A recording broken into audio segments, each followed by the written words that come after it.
Hello, everybody. My name is Chad Helm, and it's a couple days after Christmas, and I decided to do another video because often through the holidays, a lot of us struggle with certain situations and certain feelings and emotions. And, Winston Churchill said it the best. He said, "A pessimist sees difficulty in every opportunity, but an optimist sees opportunity in every difficulty." So today, my title is Pessimist or Optimist. And the definition of pessimist is they always see the worst in every situation, or they always expect something bad to happen, or they have a negative outlook or attitude on things. An optimist looks for every opportunity, sees the positive, keeps a hopeful state of mind, and is very confident. So as we go through this holiday season and we come into a new year, we have a choice to make.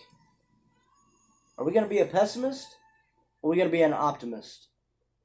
So I ask you today to ask yourself, which one of those are you? And the only way to correct this or to make a difference and to feel better and to live life with joy is to answer that question honestly. Because if you're a pessimist and you look at every difficult situation and you immediately go into the negative attitude and you immediately reflect back to the things that have happened in the past and you expect the same difficult or same bad outcome, you're never going to get anywhere in life. But if you're one of those people that looks at every difficulty and you say, you know what? This is an opportunity. This is a chance for me to make a difference. This is a chance for me to show somebody that I can do it. This is a chance for me to build my own self-confidence. This is a chance for me to learn. This is a chance for me to grow in my walk with God. If you look at life in that aspect and in that way, your life will be a lot more fuller. You'll be more blessed. You'll have more gratitude. You'll not take so many things for granted.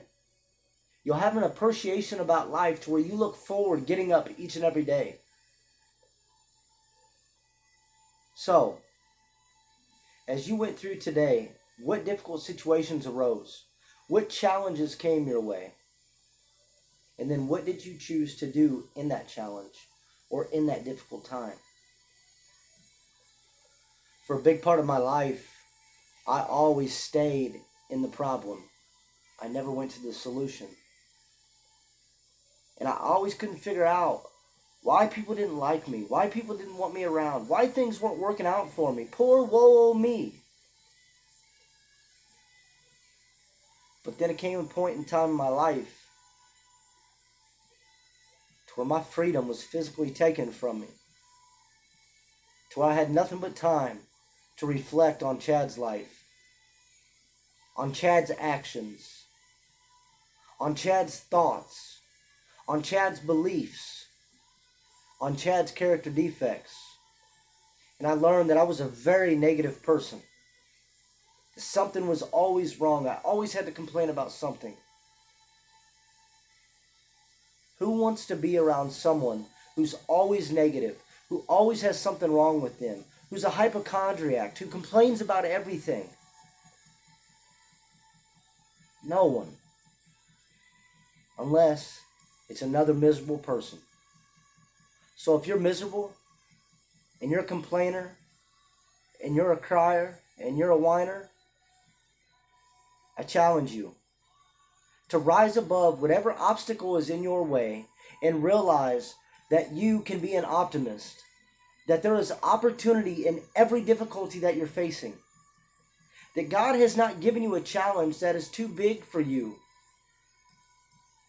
to walk through. Every fire in life, God will walk through that fire with you if you allow Him to.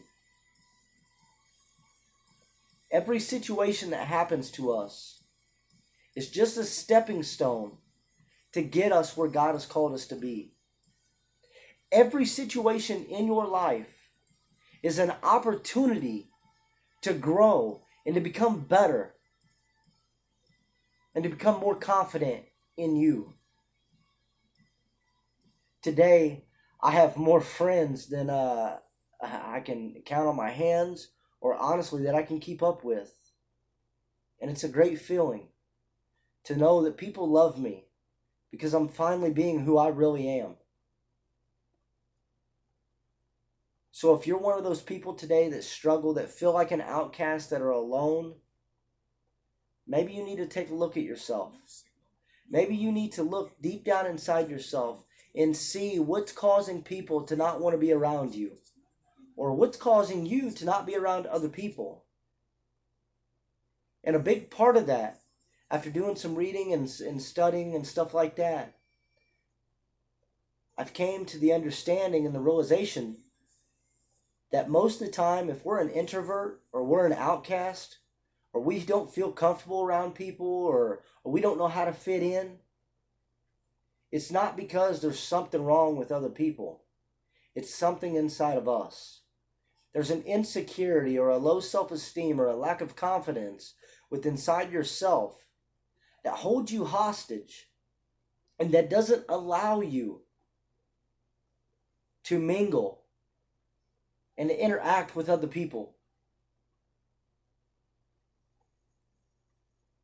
A lot of us always look at the glass half empty.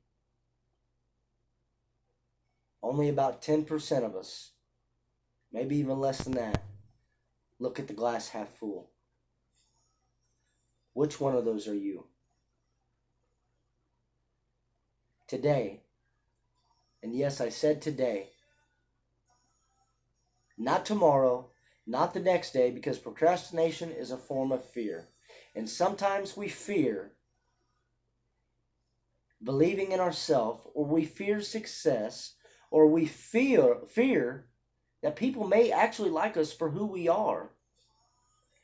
And we become self-destructive of that. And we continue to push people away because we get stuck in this negative way of life. And we become one of those people that always expect the worst to happen.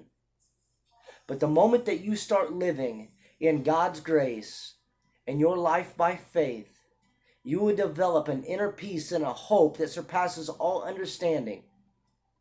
And you will begin to see that your life flourishes each and every day. That no matter what is taking place in your life at this point in time, that God has a purpose and plan. And that plan at that current point and stage in your life is to get you to that next level. So realize today that nothing that you are going through is by mistake. That most of it is due to your own making. God will allow things to happen to us and allow difficult situations to come our way to help strengthen us and to see that all we need is Him to get through those trials and tribulations. But in order to do that, you have to be an optimist.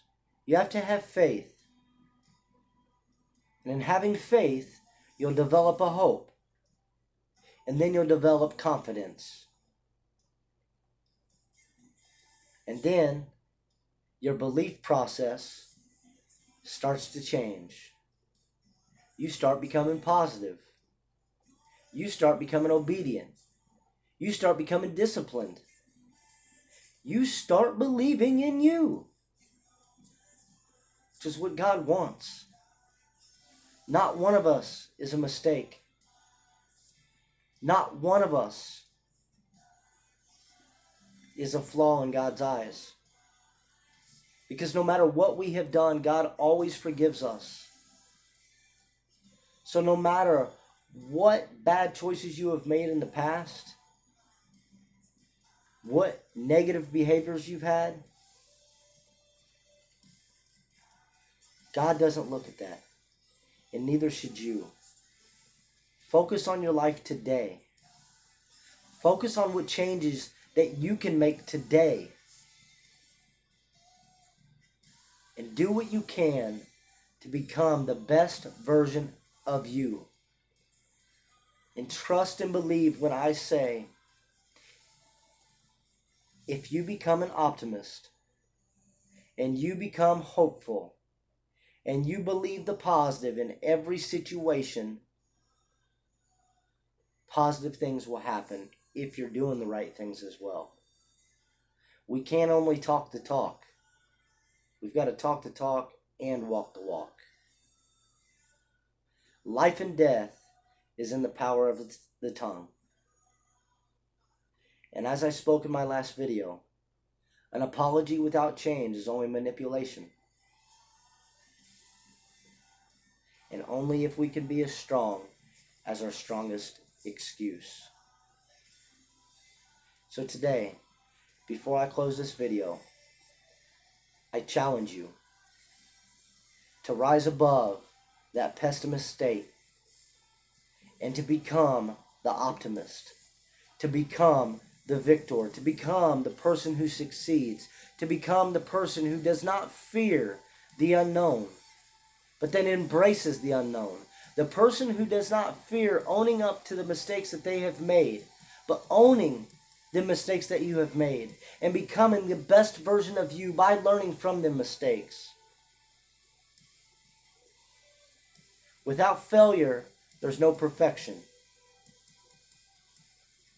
So remember, it all begins with you, your attitude, and what you believe. What do you believe today? How is your attitude today? Are you negative or positive? Are you defeated or are you a victor? Do you have hope or are you hopeless? Only you can choose. So start today by being an optimist. Thank you. Happy New Year, and God bless you.